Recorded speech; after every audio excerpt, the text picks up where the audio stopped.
મારું નામ રાઠવા શૈલેષભાઈ સોમાભાઈ, ગામ વીજળી, તાલુકો કવાંટ, જિલ્લો છોટાઉદેપુર.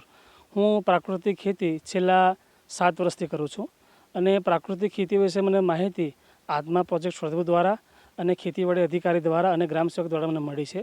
અને હાલની અંદર જે ઝુંબેશ ચાલે છે કે પ્રાકૃતિક ખેતી કરો અને જીવન બચાવો અને આપણે જમીન માતાને બચાવો, એ તરફ અમે આગળ વધી રહ્યા છે. અમારા અમિથરા પ્રાકૃતિક ફાર્મની અંદર ટોટલ હું 7 થી 8 પ્રકારના શાકભાજીના પાકો કર્યા છે.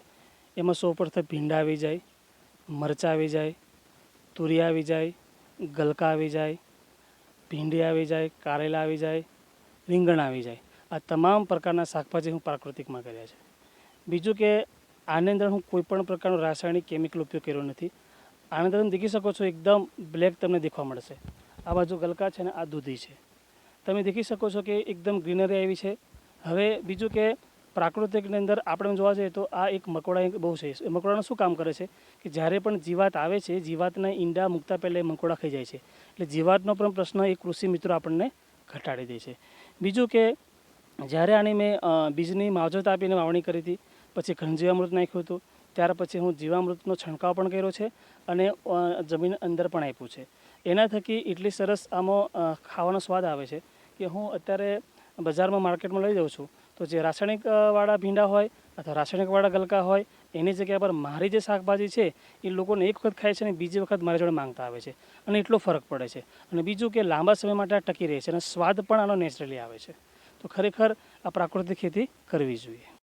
આજે મારી ખેતી છે એની અંદર હું ટોટલ 7 થી 8 પ્રકારના પ્રાકૃતિક શાકભાજી કર્યા છે. એની અંદર રીંગણ આવી જાય, મરચાં આવી જાય, ગલકા આવી જાય, તુરિયા આવી જાય, મતલબ કે તમામ પ્રકારના જે માણસને જીવન જરૂરી છે એ તમામ પ્રકારના શાકભાજી આમાં આવી જાય છે. હવે આપણે જ્યારે શરૂઆત કરીએ કે તો રાસાયણિક ખેતીની અંદર આપણે પાયાની અંદર શું આપતા હોય છે, DAP આપતા હોય છે. તો એની જગ્યા પર હું આ ઘન જીવામૃતનો ઉપયોગ કરું છું, જે ગાય માતાના ગોબરમાંથી બનાવું છું.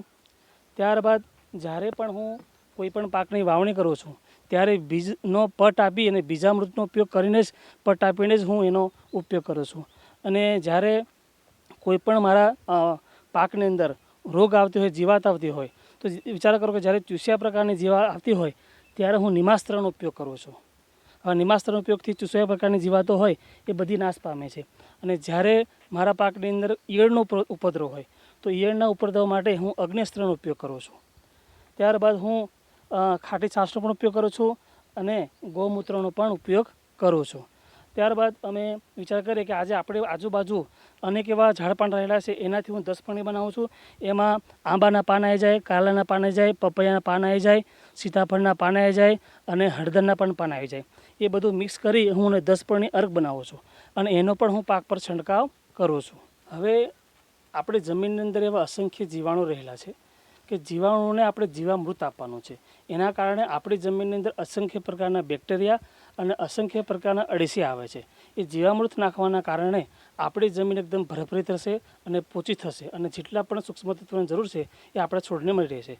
તો એના માટે આપણે 200 લીટરનું ડ્રમ લેવાનું છે, 180 લીટર પાણી લેવાનું છે.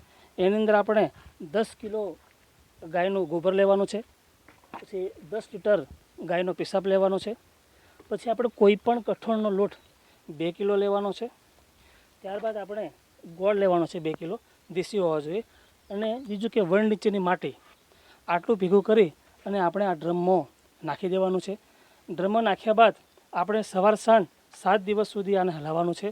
હલાવ્યા પછી એનો આપણે છંટકાવ પણ ઉપયોગ કરી શકાય છે અને પાણીના ઢાળિયામાં પણ આપી શકાય અથવા ડ્રિંચિંગ પણ કરી શકાય અને આ રીતે આનો ઉપયોગ થાય છે. પ્રાકૃતિક ખેતીમાં જીવામૃત અને 5 આયામોનો ઉપયોગ કરવાથી આપણે દેખીએ કે જમીન આપણી કેવી થઈ જાય છે. તમે વિચાર કરો કે જે રાસાયણિક ખેતીના કારણે તમે આમ આંગળી નાખો તો પણ એ જમીનમાં આંગળી ઘૂસતી નથી, પરંતુ પ્રાકૃતિક ખેતીની અંદર એકદમ જમીન આ રીતે ભરભરી થઈ જાય છે. તમે દેખી શકો છો, આ પ્રાકૃતિક ખેતીનો કમાલ છે. એકદમ તમારે ચા જેવી ભૂખી પ્રમાણે થઈ જાય છે. બીજું વસ્તુ કે જ્યારે આપણે નીંદણ કરીએ છીએ તો નીંદણ આપણે બહાર નાખવાનું નથી. એને શું કરવાનું છે કે જમીન માતાને આ રીતે આપણે ઢાંકી દેવાનું હોય છે. આ રીતે ઢાંકી દેવાથી એને આચ્છાદન થઈ જશે. આચ્છાદન થવાના કારણે એમાં હુમસ પેદા થશે અને જે અળસિયા છે અળસિયાનો વિકાસ થશે અને અંદરના અંદર અળસિયા રહેવાથી કારણ કે અળસિયાને અંધારું ગમે છે, એના કારણે આપણી જમીન એકદમ સરસ થઈ જશે.